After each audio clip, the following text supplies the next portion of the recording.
Happy almost Thanksgiving and welcome into Fantasy Baseball today on Wednesday, November 23rd. No Scott White, but I am Frank Stampfl, joined by Christopher Welsh, a.k.a.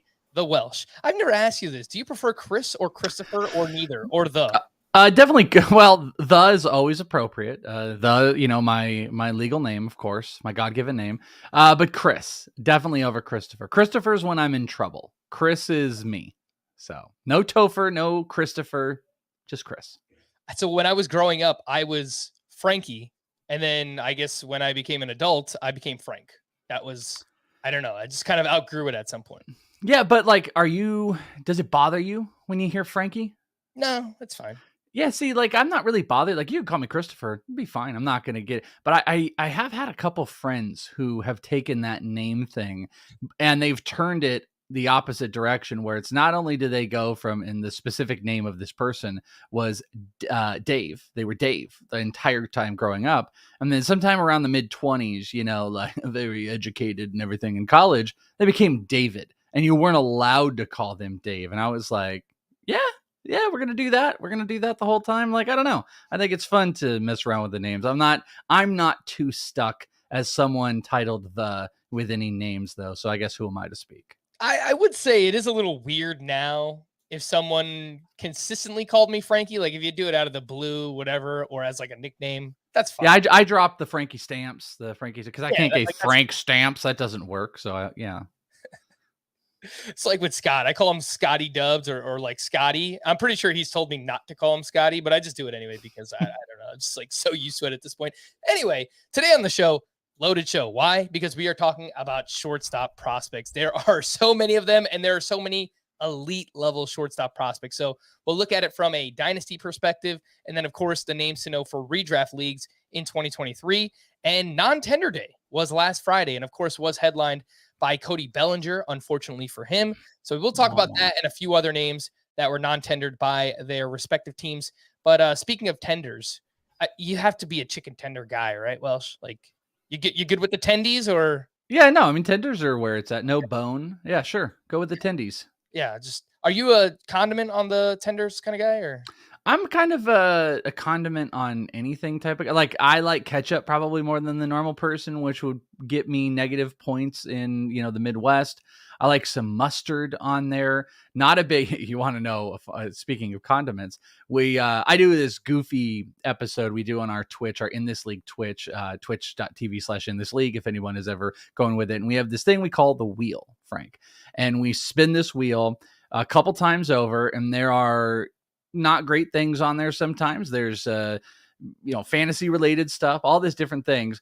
And we landed on one last week where my friend Bogman was forced to eat a peanut butter and mustard sandwich. I don't know if you've ever had that.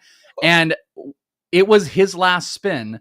So the odds of me coming back on that same thing were, exponentially not in anyone's favor that people wanted. And I did. And I was forced to eat a French fry with mayonnaise on it. And you want to talk about condiments. So disgusting. And I think mayo might be off the list forever. That was a long way to go around saying I do tend to like condiments with whatever I'm eating. Plain food doesn't really work, but mayo is off the list for pretty much anything anymore. Yeah, I'm just completely out on mayo. I'm also out on mustard. I guess that shouldn't surprise anyone. Really?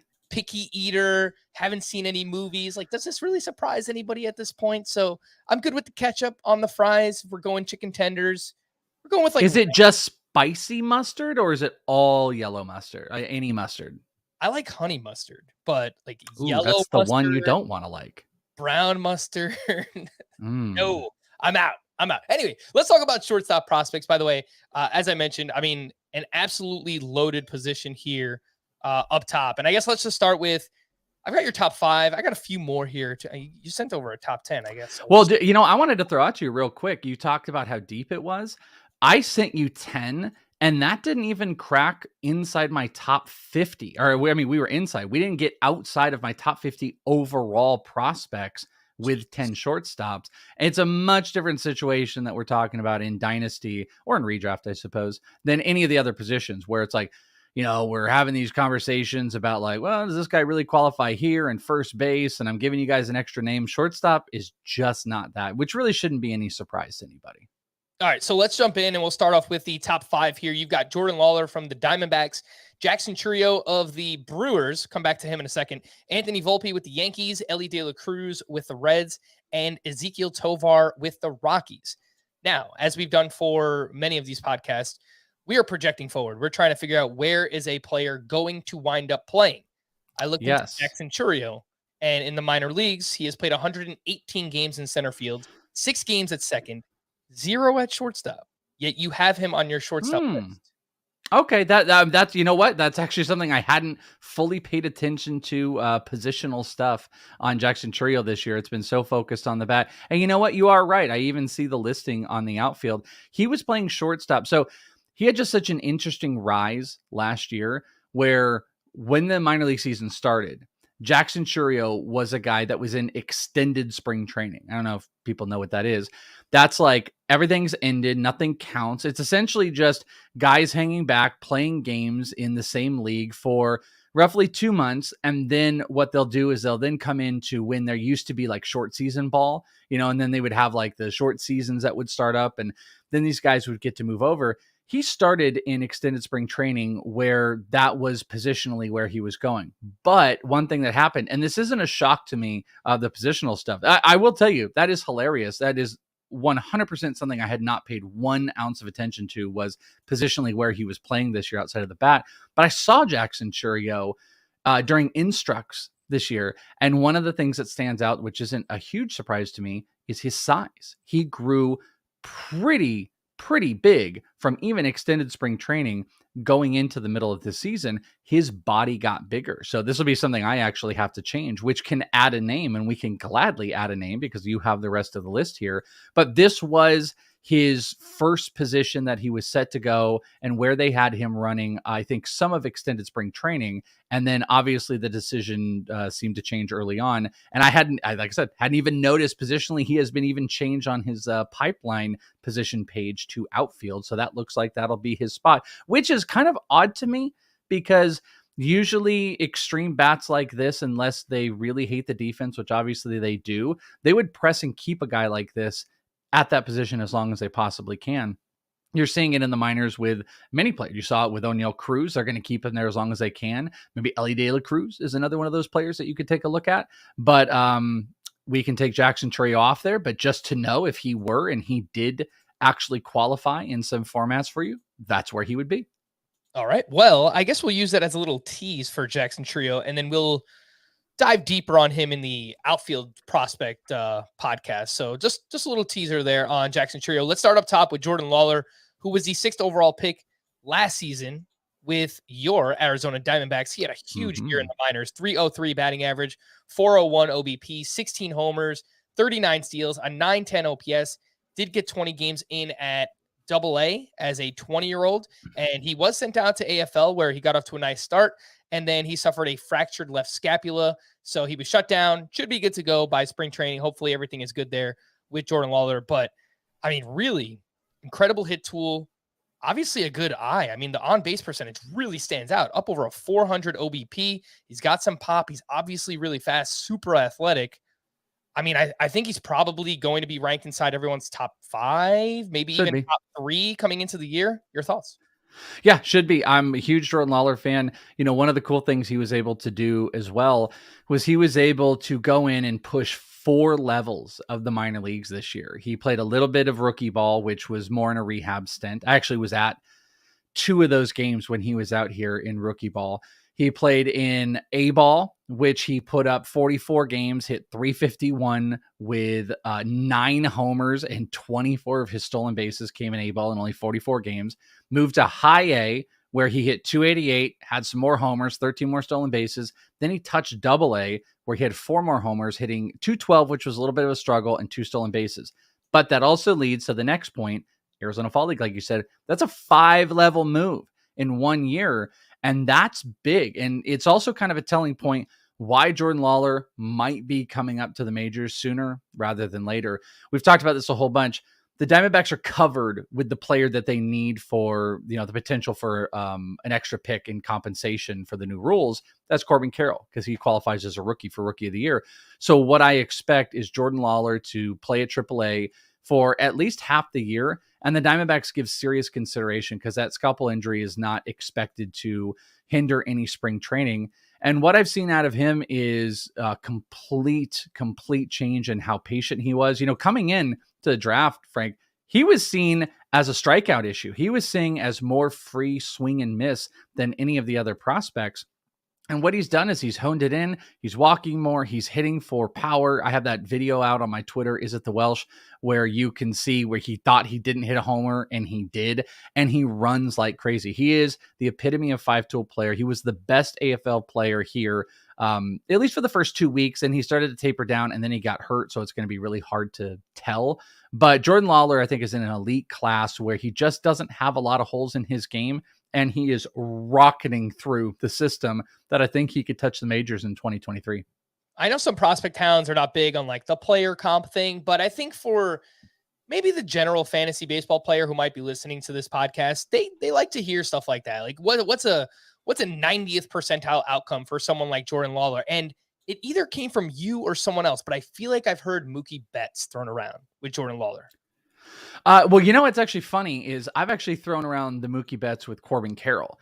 That's actually been the comp I've thrown with him, where there's a similar-ish body type where you can question, is like Corbin Carroll ever going to grow into it? But I also kind of see that with Lawlar. Lawlar is not as big as you expect. And I think that's one thing that kind of throws people off. I think there's this expectation that he's this big 6'3", 200 plus pound. He's just not quite as big as any of these other guys. So I could buy the Mookie Betts comp, but I actually would throw Corbin Carroll maybe into a little bit closer of a trajectory for that than anybody else. But if someone else threw it, then hey, you got two players on the Diamondbacks that are comping closer to Mookie Betts.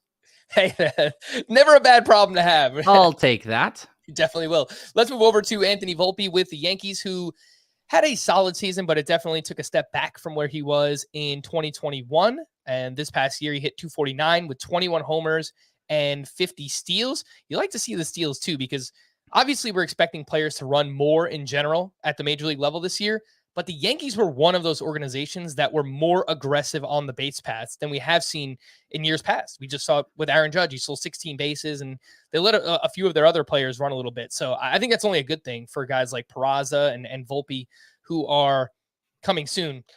Did get off to a really slow start and then picked it up from June 1st on.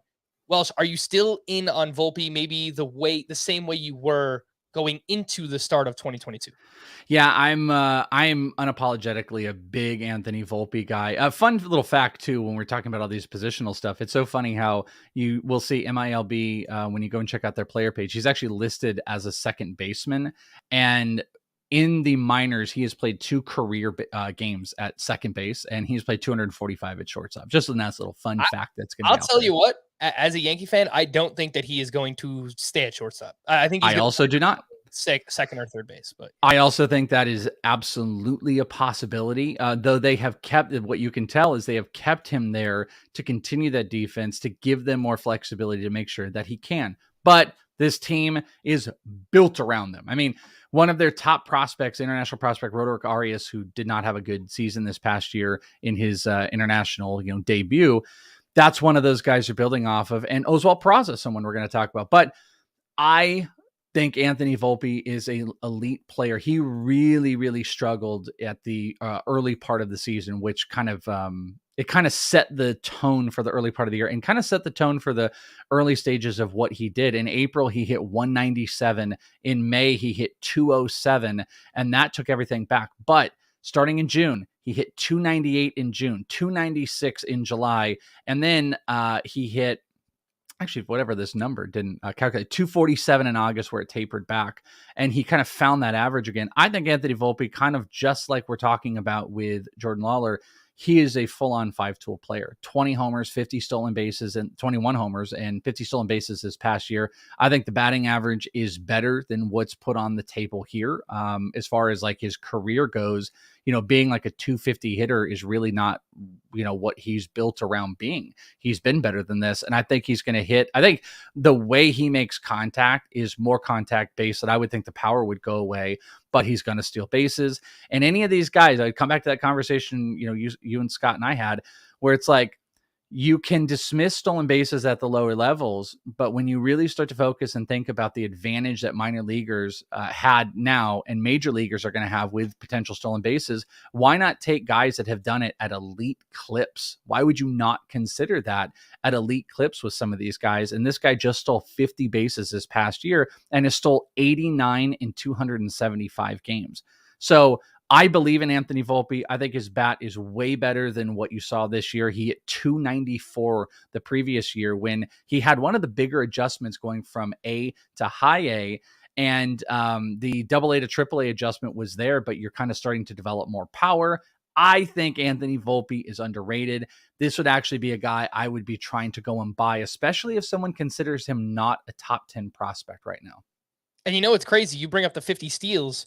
Looking at MLB Pipeline, looking at Fangraphs, the way that they grade out their prospects, the speed is the lowest rated tool in terms of the offensive tools for Anthony Volpe. He's a potential 60 hit, 60 game power, and he's running more than he is hitting right now. So I don't really have an issue with it. I think that the bat is going to come around. We saw it obviously in 2021 and potentially even more sneaky power than he's shown thus far. He definitely has more sneaky power. He hit 27 homers in 2021 while stealing 33 bases. This past year, he was trying to cut that strikeout rate down, walked a little bit less. And I think that got to him as far as the power goes. And those first 2 months completely set him back. I mean, that's what set him back, but he was really able to kind of reestablish. He's got a really pretty swing as well. He can kind of hit across his body. I think he's a super smart hitter. I actually think there's a lot of similarities between Lawlar and Volpe. I just think Volpe is underrated. And I actually think he could be a face of this team in the future. That's how highly I think of Anthony Volpe. He's got this infectious smile. He's a big personality. He's a great offensive player, and he's going to do it on all sides of the field. Just might not be at shortstop. It might be at second base, but again, almost every single one of it, all but 5 games in his minor league career have been at shortstop. So that's where we'll count him. And you know I'll what? Get that one right.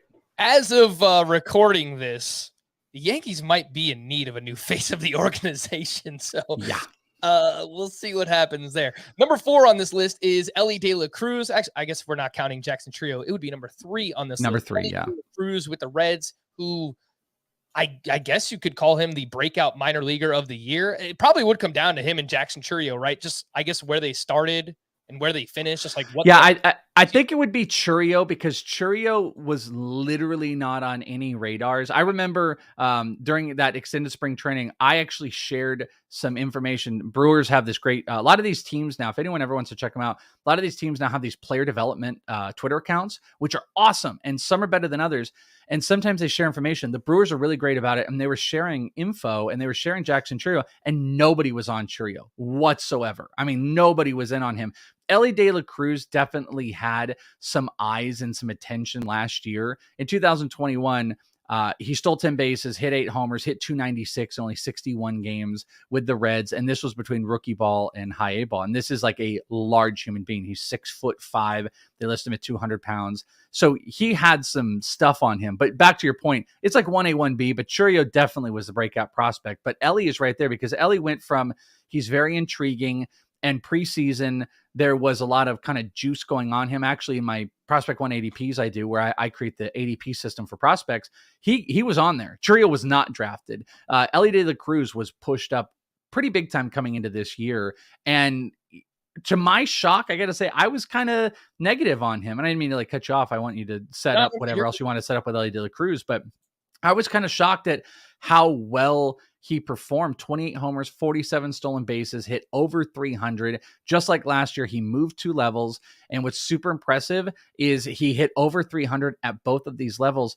Transitionally, starting at high A as a 20-year-old. And let's see, so he spent the whole season as a 20-year-old. As a 20-year-old in high A to then go to AA, that's wild. And to have the success he had, that's wild. But, I will say, He's got really long levers. He's 6'5", destroys fastballs. He's doing even better at learning how to destroy mistakes. He's playing in the Dominican Winter League right now. And he went from someone that I think I might be like a heightist, Frank, a little bit. Like, because I had the same thing with Oneil Cruz. There was just something about the Kyle Blanks back in my brain. The 6'7", the 6'6" guys that get out on the plate with these big long levers who have strikeout issues, kind of swing and miss issues.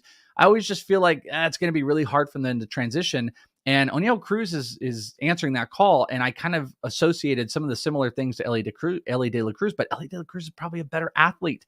And Noelvi Marte they traded for, he ain't taking over that shortstop spot, just like we talked about. That's going to be at least given an opportunity to Elly De La Cruz, and it might be this year, which is wild. So, I mean, the future of this team could be Jonathan India at second, Elly De La Cruz at short, and then you got Noelvi Marte at third, not to mention the slew of other guys that they have. But this is a massive, massive power speed combination player that regardless if there are some warts, if there are strikeout issues, he had 158 in 120 games. He walked 40 times. That's going to be a problem. He's going to be challenged big time this year, and we'll watch it.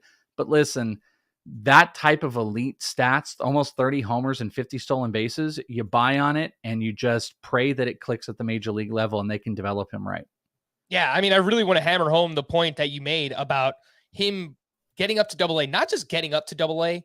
He played 47 games at Double-A as a 20-year-old, and he was awesome. He had a batting average over 300, OPS over 900 at that level too. So it's regardless of where he played last year, he was amazing. So he's gonna, and let's say, probably start at Double-A again, right? And then see, that's funny that you say that. I think there's a decent opportunity that he starts at Triple-A this year, because think of that workload that you got at Double-A, where you played almost 50 games and you dominated it.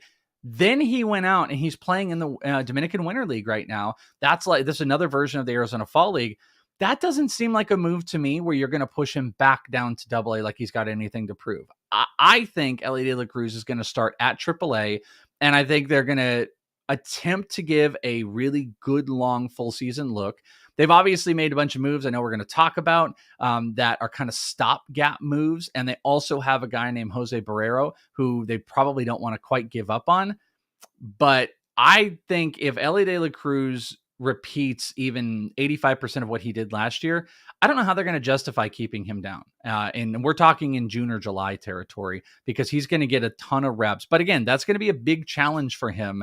And he is going to see a lot of different pitching. You know, he probably started to see it at Double-A, which he really dominated, but that was on the back half of the year. I want to see early Double-A or early Triple-A and how he reacts, but he has got all the tools to put up big old stats, and it would be the same type of risk you would take on a guy like Oneil Cruz you would do with Elly De La Cruz.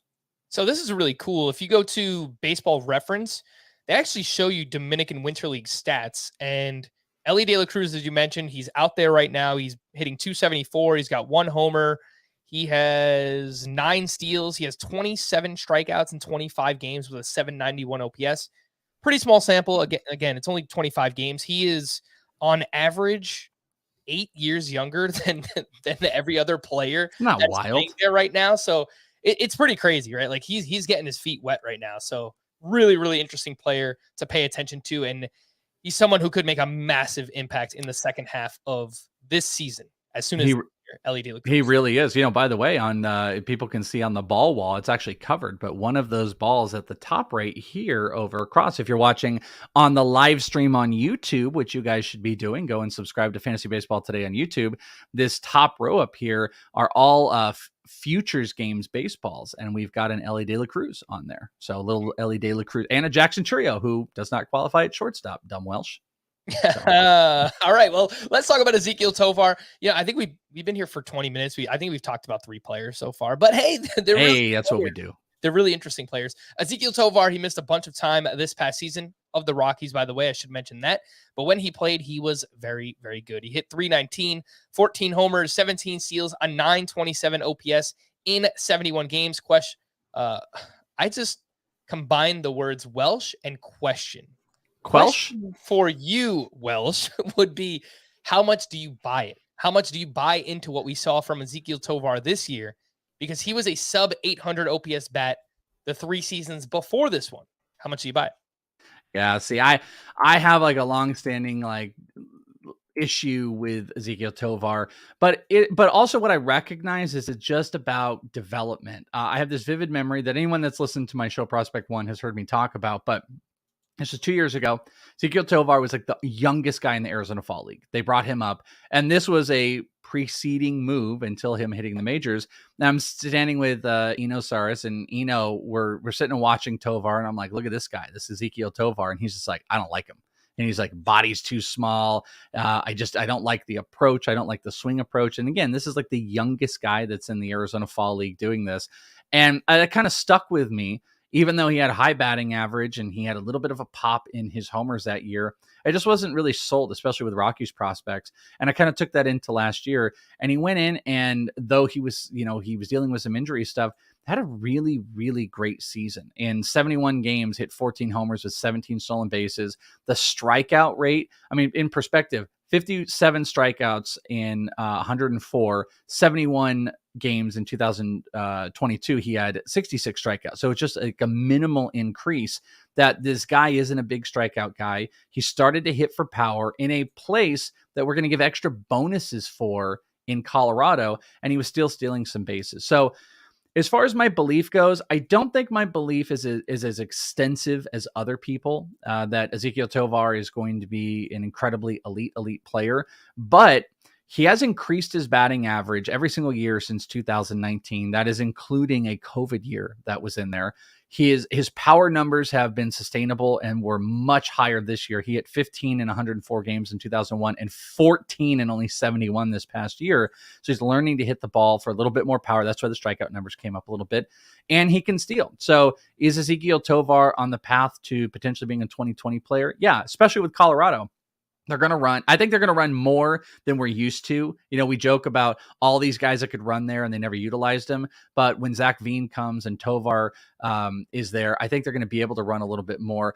I think I'm a little bit more skeptical that the power is going to be elite. I'm kind of worried that he's going to be like a 10 to 12 a homer, 20 stolen base shortstop, which at the end of the day, that's usually like, maybe 15th at shortstop, maybe sub 15. You're getting into maybe middle infield. I'm worried he's going to live there a little bit, because the one thing I didn't see was a big major change developmentally in his body. And you want to see some growth there. But let's see what happens in this offseason. And uniquely of all these guys, he has got the greatest path to break camp with the Colorado Rockies than anybody else. They also let go of Garrett Hampson on that team. So there is a good possibility he breaks camp with the team. He is the guy, and he can get you some cheap stats. No guarantees, though, because they got Brendan Rodgers there, but hopefully we see him. Yeah, I mean, that was my next question. He played 9 games with the Rockies in September/October. He only has 5 games at AAA. So I didn't know if it was a sure thing that he would break camp. And obviously, nothing is a sure thing right now at the end of November.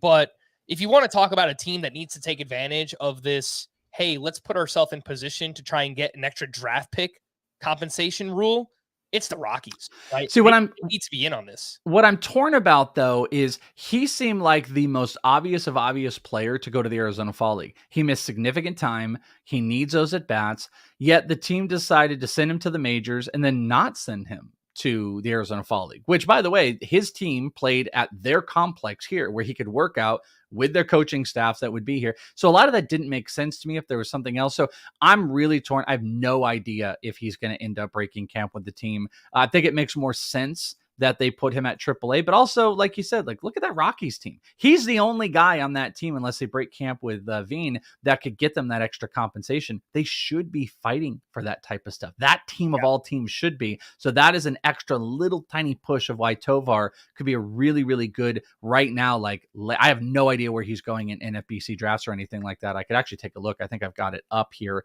but I think I have it marked by shortstop. Which actually would have worked. But Tovar is going, let's see. I can't even get it. Do you get it? 287.6 right now.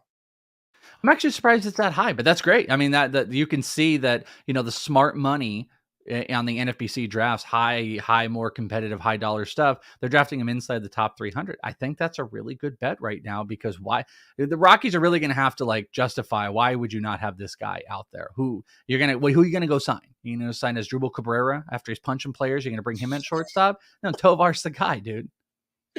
That was crazy, by the way. You see That is that? That was a wild video. what is going on with that guy. Anyway, let's I guess let's wrap up here on the Dynasty shortstop prospects. I mean, gosh, we could just do a whole hour just on these names. We could. But a quick shout out, 3 more names here. Jackson Holliday, who is the son of Matt Holliday. He looks like he's 12 years old, but he would definitely beat me up, no doubt about it. First overall pick by the Orioles in this year's draft. Marcelo Meyer, he was the 4th overall pick in last year's draft by the Red Sox. And this past season, quality year, 280, 888 OPS. I've heard some Corey Seager comps for Marcelo Meyer. The other name is Marco Luciano, who seems like he's lost some of his luster as a quote-unquote top prospect with the Giants. He was limited to just 65 games this past season. He's obviously known for big power, but he has not really put up those gaudy numbers that you want to see in the minors since 2019. So 3 obviously very big names there. Some quick thoughts on each of these. Jackson Holliday, Marcelo Meyer, Marco Luciano. Yeah, Jackson Holliday is just the big bet for the future. Has a whole lot of tools, had the bloodlines, first-year player guy, draft him high, had a really good start to, his rookie season, rookie ball play. So, I think that's kind of easy stuff on Holliday. Mayer's he's been a little iffy. I mean, kind of similar to how the Red Sox development has been, like even with Nick York. Nick York had a little bit of a patch. Mayer, this was always my thing. There was this big debate in that draft where it was Lawlar or Mayer, and that's where everybody was sitting. And I was on the Lawlar side over Mayer because I always felt that the counting stats were going to be bigger with Marcelo Mayer, and I felt Mayer had the floor. And it looks like that it's maybe not even either one. I mean, Lawlar still might be a little bit more volatile, but I just don't know if Mayer's going to be like an elite category player. So I'm not quite as high as everybody else on him. Marco Luciano, I think I'm just there's a ton of worries and warts, if you will, on his game. The strikeout rate is a problem. He missed a lot of time this year. He was actually out here in Arizona for a decent amount of the time while he was hurt, just kind of, hanging out, working out. And then I think they really slowed his push back. He played in the Arizona Fall League the previous year, and then he played a little bit on the back end. He has not put up those big gaudy numbers that he did in the Arizona Fall League. But, my argument still with him is that he's just young. He just turned 21, I believe. Or maybe it was, no, I guess he just turned 22. This just hasn't updated. His birthday was in September, it looks like. But I still think in how he's gone, they've slowly pushed him along. And what I saw from him as a young player was just huge, impactful power, a really good way to beat mistakes.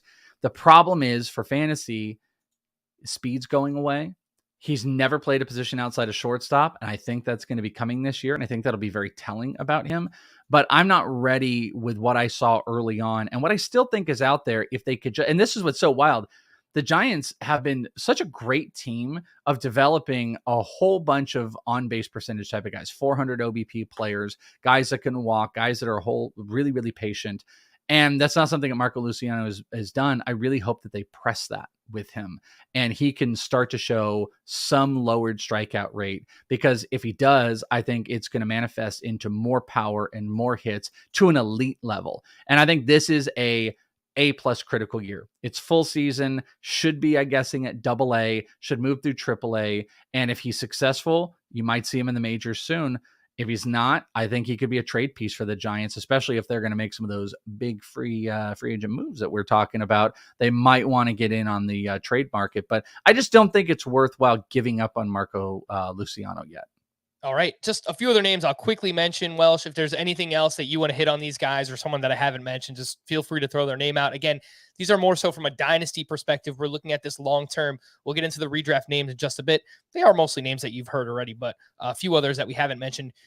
Brady House, Luis Angel Acuna, Edwin Arroyo, Matt McClain, Brooks Lee. Again, the position is loaded with prospects. Those guys are probably all inside the top 100, top 120, at least, something like that. So anything that you'd like to hit on from those 5 additional names? Well, I'm going to throw out one that you didn't mention that probably is it's above a handful of them, at least on my personal list, is Jackson Merrill. You didn't mention Jackson Merrill, who was, I believe, the youngest player out here in the Arizona Fall League. and showed veteran moves out here as far as how he was hitting, started to turn on a ball for power. He's a contact-based hitter. He can steal. He's bigger. That was one of the things I remember. Actually, that was the first game you and I were at.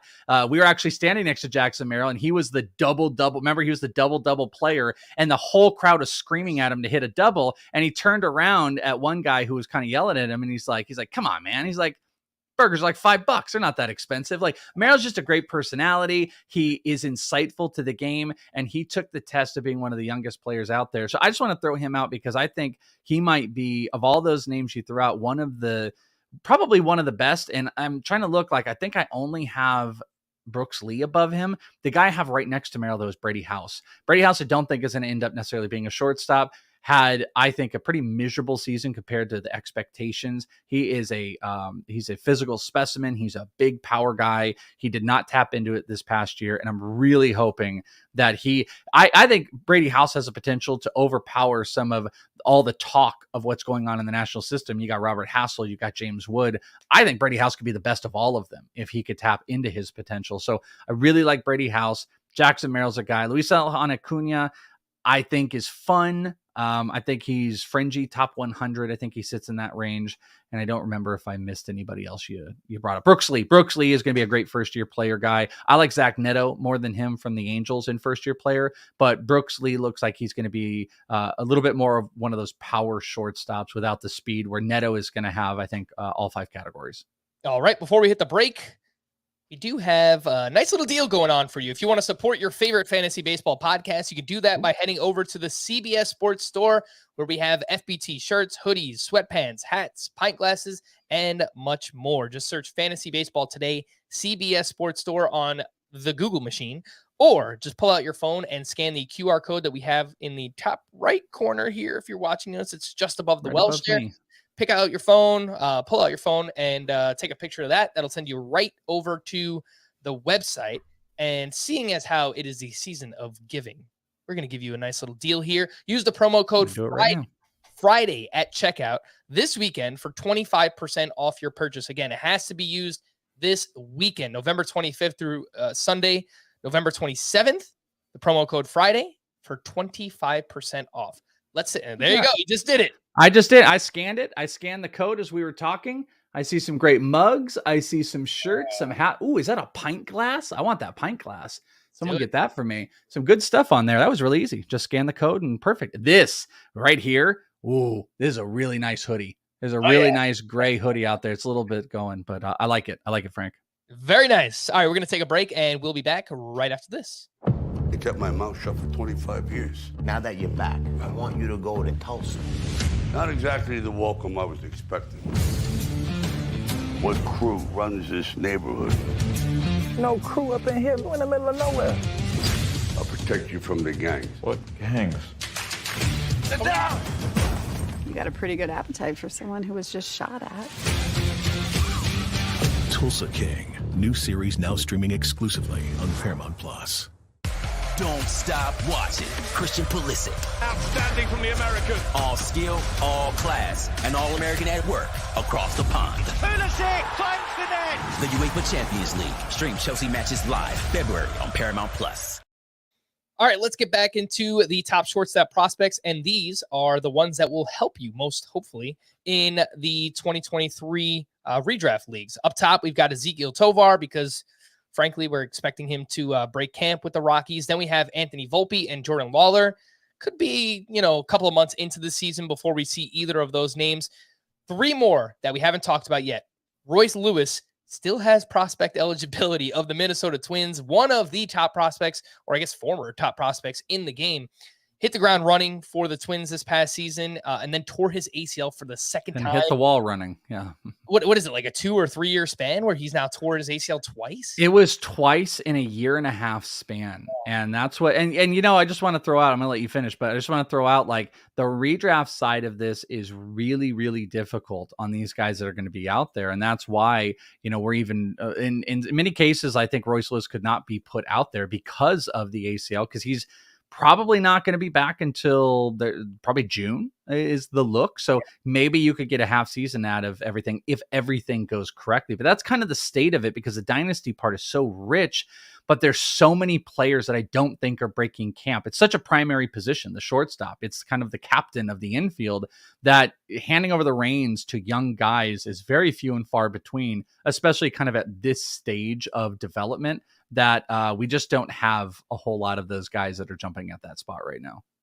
Speaking of Royce Lewis, though, what he did this year, he looked really impressive. 34 games at AAA, 5 homers, 12 steals, OPS over 900, played 12 games with the Twins, where he hit 300 with 2 homers, 4 doubles, 94th percentile max exit velocity. Lots to like there with Royce Lewis. We just unfortunately have to wait for him to return. Oswald Peraza with the Yankees. Yes, they have 2 top-ish shortstop prospects in the game. I think Peraza sticks at shortstop. I think Volpe probably winds up playing second base or third base, whichever one it might be. And then Masyn Winn, who we did see out at the AFL. He is a Cardinals prospect. Big speed, 43 steals in the minors this past year. But don't want to discount what the other things that he did. He hit 283. He's got 12 homers, OPS over 800. And he got 86 games in at AA. So, yeah, I think he probably starts the year at AAA, and we probably could see him up sooner rather than later for the Cardinals. So 3 names there. You already kind of talked about Royce Lewis. What do you think about Oswald Peraza and Masyn Winn making an impact this year? Yeah, I mean, Peraza might actually make the most sense of any of these guys if you're drafting, because, he's got the major league experience. So if the Yankees do, they've got LeMahieu and they've got some flexibility out there. I don't know that this team would go out and immediately throw Peraza and Volpe out on day one. So it might be Peraza at the start. And I've been an Oswald Peraza fan. 19 homers, 33 stolen bases this past year. His batting average kind of sank. This is actually very similar to Volpe. It was kind of a Yankees thing that went on, but he's got a big home run approach and he can kind of do it on all facets of the field. So he might get the best chance. Masyn Winn is a wild card here, because here's the thing I think about him. He has got major league defense ready now. He could go out there and he could give you Gold Glove, I think, shortstop play today. And what's funny about that is this is a guy that was a pitcher like 3 years ago. He's a two-way player. He's famously now the whole Justin Turner rivalry, where he threw 100 at the Futures game and Justin Turner kind of crapped on it and was like, why do you need to do that? And then he kind of pushed it back. The guy's defense is phenomenal. He can run. He can definitely spray the ball to all points of the field. The power's a little bit in question, but the body is pretty impressive of where he's at. Here's the problem. This team has already got Brendan Donovan, who just won a Gold Glove at second base. They've got Tommy Edman that's sitting out there, and they are tied with lots of rumors to shortstops, Dansby Swanson being another one of those. So if they go and pick up one of those guys, what I will struggle with is, now where do you even go with Winn? I mean, it's already a clog without a new shortstop coming in. If Edman is going to play, let's say it's Edman and Brendan Donovan, how do you crack that? I just don't know. So I'm a little bit worried Masyn Winn might have a full season of minor league in him. I wouldn't throw it past them to maybe throw him back at AA. But I think AAA is the play. I think he goes with Jordan Walker if Jordan Walker doesn't break camp.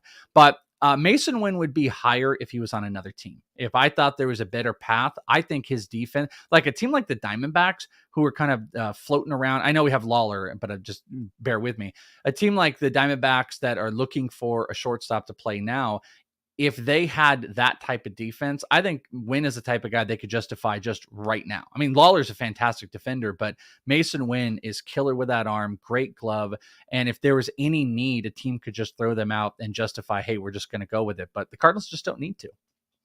Yeah, no, I was going to bring up Nolan Gorman too, right? Like just another player in the mix. Not that, he's not the defender that we've talked about with these other names, but they have Donovan and they have Edman and they still have Nolan Gorman. And, I've seen some trade rumors with Gorman, so maybe they try and flip him somewhere for pitching or an outfielder. Would make a lot of sense. But, I guess the DH spot is open now that Pujols isn't there, but I don't know what they do with him too. Yeah, I think DH would actually make the most sense if they do keep him. I think he would make a lot of sense in a move. He still has some tradability. The teams could justify playing him at first. He's played second. He obviously was a third baseman. He's got light tower power. Maybe a team can kind of overhaul his swing. I still like Nolan Gorman, but I think he might need to head out in a different trade, and we'll just have to see what the Cardinals do. But again, this is kind of the reason why shortstop for redraft is how it is. I mean, I could have thrown out Elly De La Cruz. I think I get a possibility with how the Brewers move Chourio, even though he's not a shortstop. I think that's a guy that can move up. Like, I just don't know with some of these young guys how these teams are going to move all these players. And I could, if you told me right now that like Elly De La Cruz, Volpe, Lawlar, and Winn were all at the majors in May, I really wouldn't be that shocked. But I just don't know. And there's not a lot of like major league ready prospect shortstops that fit the bill until you start to go really, really far down the list. So that's why we kind of talk about these guys. You're just not going to get immediate help. And hey, if Royce Lewis was healthy, he'd probably be number one on this list. If he were going to start and break camp, I think he'd be the number one redraft shortstop pretty much without question, even over Tovar. Last point on Oswald Peraza, the early NFBC ADP, now 24 15-team leagues that have been drafted. So we're starting to climb. We're starting to get some data here. Peraza's ADP is outside the top 400. Wow, 400. Which he's going 125 picks after Ezequiel Tovar. And I like Tovar, but I also really like Peraza. This isn't a Yankee bias thing. I think he's their starting shortstop, at least for the beginning part of the season. He looked really, really good in the small sample that he played with them. 18 games, he hit 306, 1 homer, 3 doubles, 2 steals. Plate discipline looked good, 10% walk, 16% strikeout. He looked really, really poised when they called him up. And the team, starting shortstop.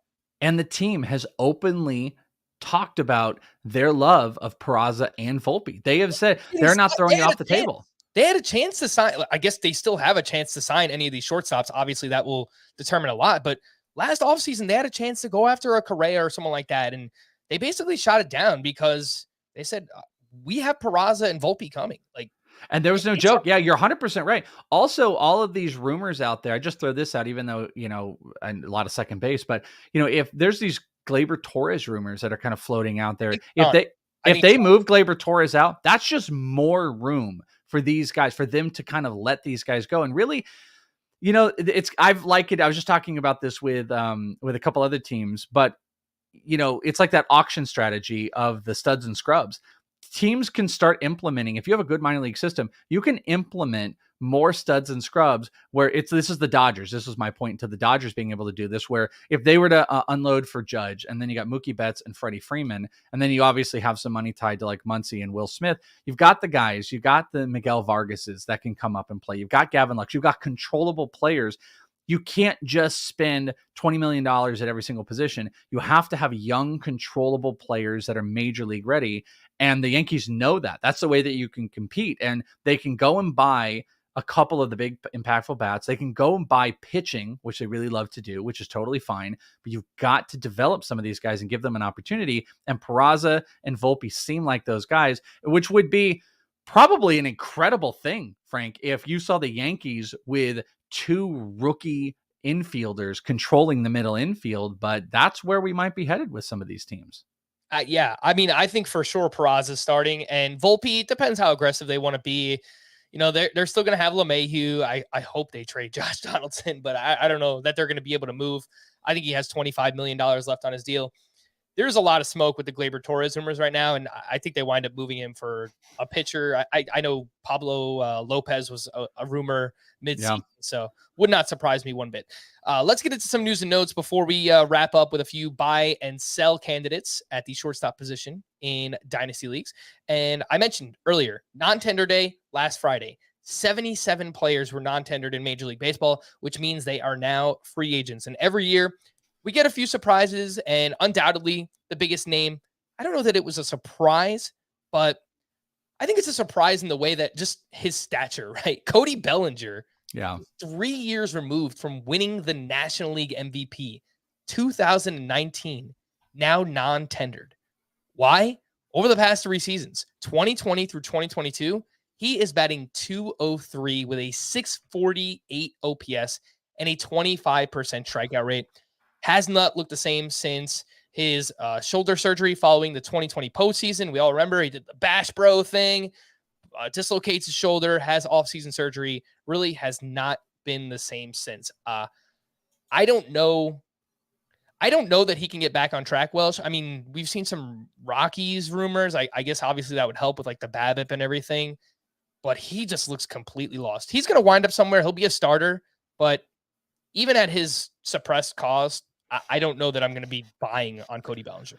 Yeah, I want to. I was a big Cody Bellinger guy. I believe that the fixes could happen, and it's so difficult to believe that guys can go from MVP caliber seasons to nothing. That's why the Rockies thing would be embarrassing, because you want a prime example. Look at Chris Bryant. Chris Bryant has just never been the same, and Colorado wasn't any real fix. So yeah, I'm kind of with you. Like, the thing I've been waiting for, there was some like things that maybe he did behind the scenes that he stopped doing this past year, which was kind of a rumor that maybe that would help, help him focus a little bit better. That didn't help.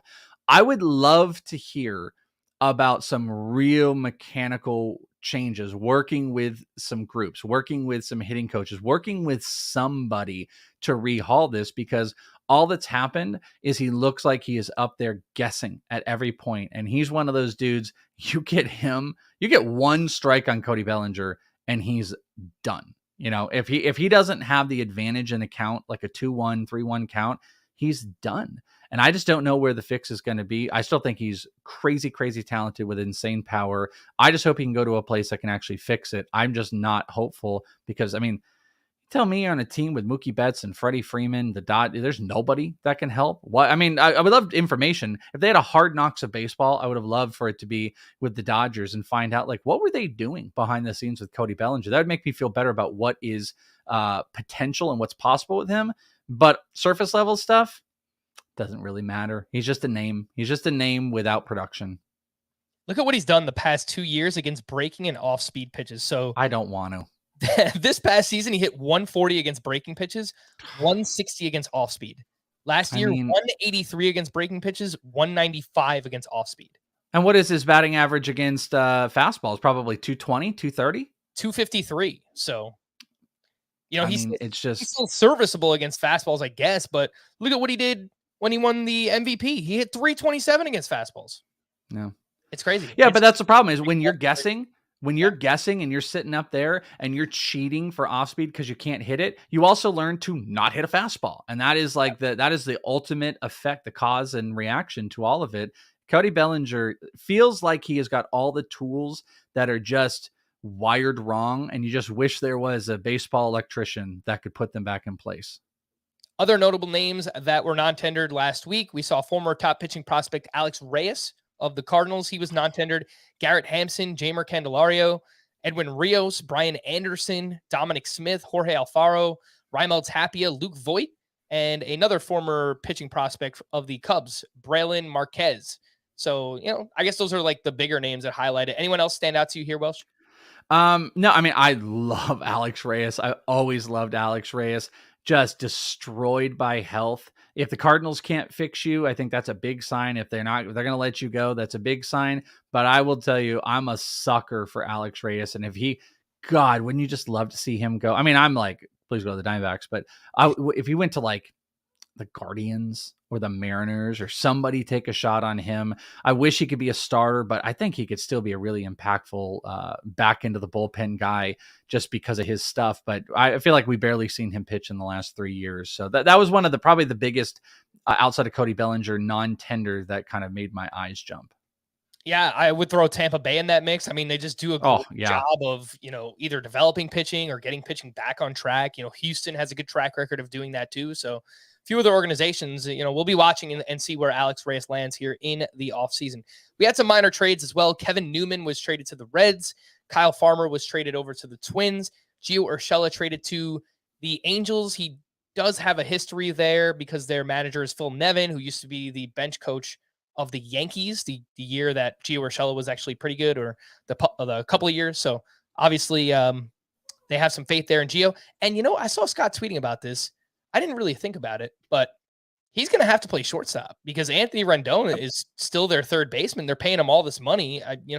Maybe they DH Rendon here or there, but how are they going to do that? They have Shohei Ohtani. So I don't know. I think Urshela is probably just their starting shortstop, which seems kind of weird. I would also throw out, maybe this is also a little bit telling of the state of Anthony Rendon. Just think about that. That might be the state of how the team is viewing Anthony Rendon. But yeah, I think this is a guy that they know can play third and can be a more impactful back bat at shortstop than they've gotten in God knows how long. So he just might not be an everyday player, but I do think this is a little bit telling about Anthony Rendon.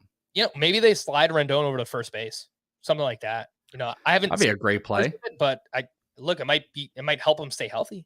Going from third to first or whatever. So I'd like that. Yep. Eliezer Hernandez was traded over to the Mets, and your Diamondbacks got in on the action here, Welsh. Kyle Lewis, former AL Rookie of the Year with the Mariners, he was traded to Arizona in exchange for Cooper Hummel, who, if you remember this past season, played some catcher, played a little outfield. He's a unique player, but Kyle Lewis, there's still some upside there if he can get back on track with his health. But the Diamondbacks have a lot of outfielders too. So how do you feel about this trade personally? I loved it. By the way, you broke this trade to me. I was doing a live stream on my Twitch. Sometimes I break some cards. I like cards, I like collecting and stuff. And we were doing a break and I'm like, oh wait, hold on. Frank just texted me. Kyle Lewis got traded. I love it. The early indications are that he's going to be one of the primary outfielders versus righties. So he's going to be out there a whole lot. He might get platooned a little bit against lefties. The problem is they've got a lot of lefties that are already out there. And he would be up for some DH. That would be some of his spot. There's a lot of rumors that are going on with other outfielders as well. Dalton Varsho, Jake McCarthy, and Alec Thomas are all kind of in rumors about teams inquiring about outfield help. One that's really interesting to me is the Cubs have been poking around.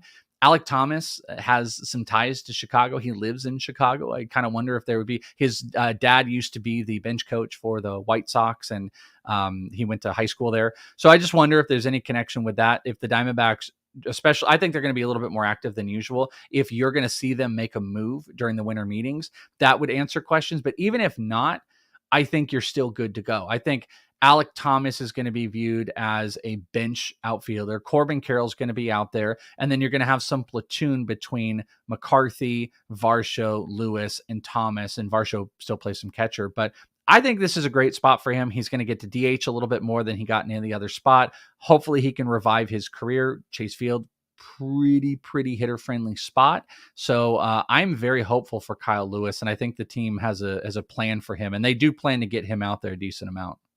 The early roster resource page for the Diamondbacks has Pavin Smith as their starting DH. So God bless you, Pavin Smith. But I think Kyle Lewis might have a little bit more upside at this point. So would like to see him get an opportunity there. Former first base prospect Lewin Diaz was claimed off waivers by the Pirates in 112 career games. Diaz is batting 181, 227, 340. All right. Nick Senzel underwent surgery to repair a broken bone in his toe. It's fair to doubt if Senzel will ever contribute anything at this point, unfortunately. Michael Kopech's rehab process has been slower than expected. He missed the end of the season with a shoulder injury and then had right knee surgery in early October. Even with the slow rehab, the White Sox expect him to be ready for the start of spring training. And last but not least, shout out to our MVP award winners, Paul Goldschmidt in the National League and Aaron Judge in the American League, who won 28 of 30 first place votes. I was not expecting that kind of disparity between Judge and Shohei Ohtani. No, I clearly went. If anyone listened to me all season long, I was not expecting that. I don't believe that. Like, I get why Judge won it. And I get at the end of the day that, maybe he gets the majority of those votes, but for that almost unanimousness, like, I don't know. I really do think that people are burning themselves on like, yeah, Ohtani did it and blah, blah, blah. And it's like, I don't think you're really recognizing how incredible what he does is, but I totally understand the focal media point to Aaron Judge and stuff like that. But I don't know, man. I think it's almost Ohtani fatigue in the same way we see exactly. in the NBA where like LeBron James, whenever he's healthy, probably should win the MVP, but there were just years where he didn't because it kind of just felt like there was LeBron James fatigue.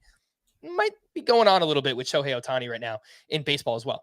Let's wrap up with some buy or sell candidates in Dynasty, specifically at the shortstop position. And Welsh, I see you have 3 names here. Who are you looking to buy? Yeah, I just threw out a couple. Wander Franco, I'm putting him out there because I think he's at an all-time low. He had an incredible first month of the season. It really fell off the second, and then he got hurt, and he never regained himself. The pace that he had in that first month would have put some elite stats out there. I mean, he probably would have been pushing 30-30, but then he fell off. So who's the real guy? Either way, I do think it's risky if you're paying a high price, but I just feel like it's at an all-time low. Everyone cares about Bobby Witt. Everyone cares about Julio Rodriguez.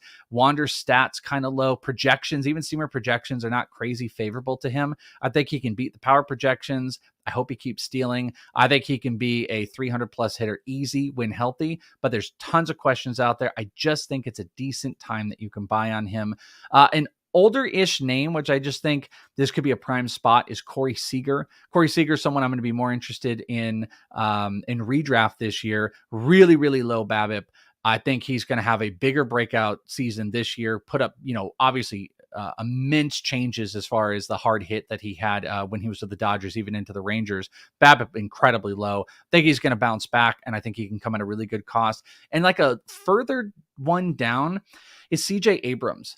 And CJ Abrams has actually got some pretty interesting numbers with the Nationals projected on Steamer. It's like 11 homers, 18 stolen bases. And the one thing that stands out to me, CJ Abrams is a great hitter, and he's one of the fastest players in baseball. The 18 stolen bases really stood out as far as the projected games go, because I think they're projecting him around 140 games. In the minor leagues, CJ Abrams had essentially a stolen base for every fourth of a hit. So it would work out that, if you had 100 hits, 25 stolen bases would be the number. That's the best way that I can put that out for you. This number of 18 stolen bases based on his hits is well under that. I think it's under like 15%. So if you go by track records of what he's done in the minors, which he's an aggressive base stealer, and he's super fast, this is way underselling him.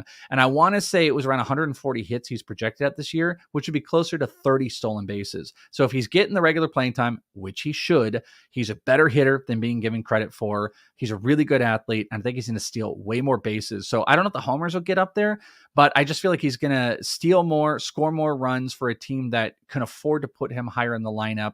And I think it's just a great time because I don't think Abrams cost you anything in Dynasty right now. Now, I'm obviously talking probably about more roto and head-to-head points. I'm probably a lot less interested in him, but I just think I'm going to call him free or anything like that, but he doesn't have like one, I don't know. I don't even think he has like 75% of the value he had a year ago right now. So I just think he's free.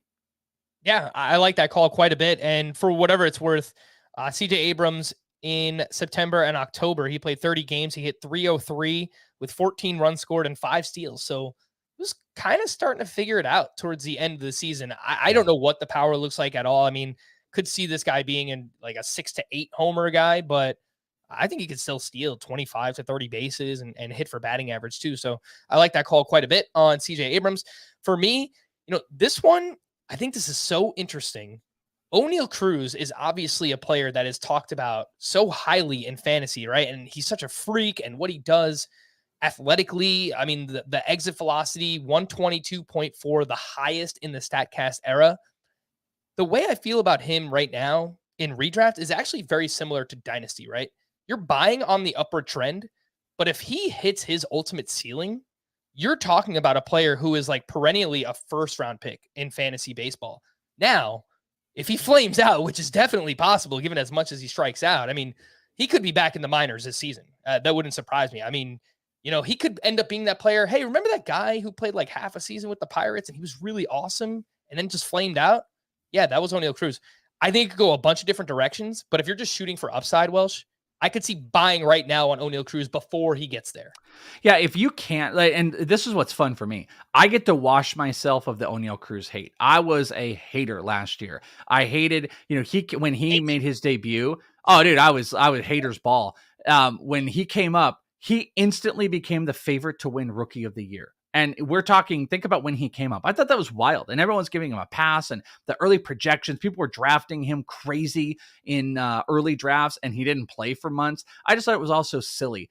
But I get to wash that clean because now you have a full season. He made really, really positive adjustments on the back half of the year. He started to learn the game. Steamer projections are wild on him again this year. It's close to 30 homers. It's almost 20 stolen bases. So you're talking about hitting his peak. I'm in for it. Redraft, I'm very much going to be in for O'Neal Cruz. I'm with you on the Dynasty buy. It's got to depend at what cost. I just don't know he comes cheap. I really don't think he is. I think he's going to come at a really, really high cost. So I don't know if I'll be a major buyer, but like in a nutshell, I really like this one because there's a lot of potential upside. Yeah, it's one of those things where, again, you're buying high. You're buying on the ascension right now. But if you have faith that he could become the player that many people think he can, he's got like 40-30 upside. And if he gets there, then guess what? You're going to have to pay even more to try and get him. So You want to know a fascinating question, which we could pull out at some point would be, what do you got? who would you rather have in Dynasty right now? Oneil Cruz or Wander Franco? Oh, man. That's a great question. Yeah, to me, it's floor versus ceiling, right? It's, what's the projection for Wander Franco's power and speed? He's got a really good hit. He's going to hit for batting average, should get on base. But Oneil Cruz is almost the opposite, right? Swing and miss. I think that could be close to 50-50. I think that poll could be 50-50, which would shock people. Crazy. Nah, that's a really good one. A few players that you're looking to sell at shortstop. Who you got? So I found this one a little bit tougher as far as sells. Dansby Swanson was one that jumped out to me. He has been relatively consistent as far as like the power has gone. I thought his batting average popped up a little bit. BABIP was a little bit high this year. I think that's going to come down. Projections agree. I think the stolen bases are going to be tough to be repeatable. And at the end of the day, Atlanta runs. And where is he going to go? And is it going to be a team that's going to let him run as much? Is it going to want to run as much? And I think he's kind of tied to some of the speed. So I only put that there that I don't think he's going to do a full repeat. So if you're able to sell him high, I would put out there. And this other one I'm throwing out, and I like your comment that you put on it. This one isn't because I don't believe in this player. This one is because he just won a World Series ring and an MVP. It's Jeremy Pena. Jeremy Pena, I would just put out there to see what I could get. Jeremy Pena's numbers are very Carlos Correa-esque, and I wonder if he could go that same path. Carlos Correa never lived up to the dynasty price that you would pay. He could never statistically get there. Projections on him are around, a little over 20-10. He had some batting average issues and stuff like that. I absolutely think he can mature and he can be better. The only reason I put it out there is to test the waters. What does it look like after projections are solid, but he had that playoff run that he just had? Who would you rather have, Jeremy Pena or Oneil Cruz in Dynasty right now? I would take Oneil Cruz, but maybe you could trade Pena to get Cruz right now. Yeah. I mean, is it crazy to say you can trade Pena to get Wander Franco in Dynasty right now? I don't think so. But that's what I'm talking about. Put it out there. Let's see what's going on, because he does have room for improvement. And you do hate to sell, especially if he's going to move in the other direction. I just know the stolen bases are going to always be there, but I really could see him being a 30 home run hitter, but maybe the sky's the limit. So it's always a smart move to maybe jump on one of those hot hands. And as far as anyone that's paying attention to the playoffs, Jeremy Pena is that. I do have one name here as well. And I actually kind of hope I'm wrong about this one, because after everything Jorge Mateo has been through in his career, being a top prospect and just kind of jumping around the league, Oakland A's, Baltimore Orioles, he's settled in and he's become a viable MLB and fantasy player. But it just kind of feels like this is the pinnacle right now. And it wouldn't surprise me if, he's not in the league for much longer. Again, I hope I'm wrong. I mean, he's turned into a solid baseball player, but I feel like if you're going to try and sell Jorge Mateo, now is the time to do so, specifically in Dynasty leagues. All right, Welsh. Well, Thanksgiving is coming up. It's just about a day away, 2 days away when we're recording this. But what are you thinking here? You a big Thanksgiving guy? What are the plans? Yeah, I'm a pretty big Thanksgiving guy. I do have one tradition, and being very careful about talking about it. But if you're familiar with the White Russian, if you're a big Lebowski guy, that is my Thanksgiving tradition, where I always do a little White Russian action. I'm pretty big into the extra pieces, and this is what I'm fighting for, and people are going to feel crazy about this. What I'm trying to get to happen this year is I've never been able to convince my wife to do mac and cheese during Thanksgiving, because there's all so much. I know this is crazy talk.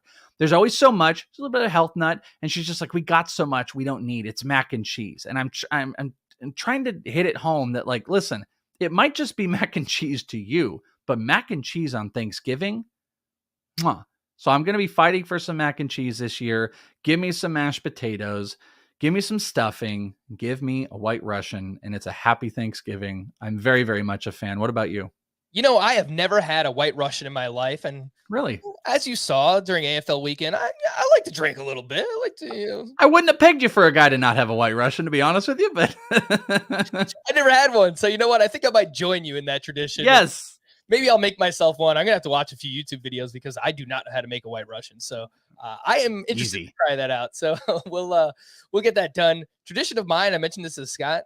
I watch Just Friends every Thanksgiving night. Great movie. What a great movie too. It's like the kickoff of the Christmas season for me.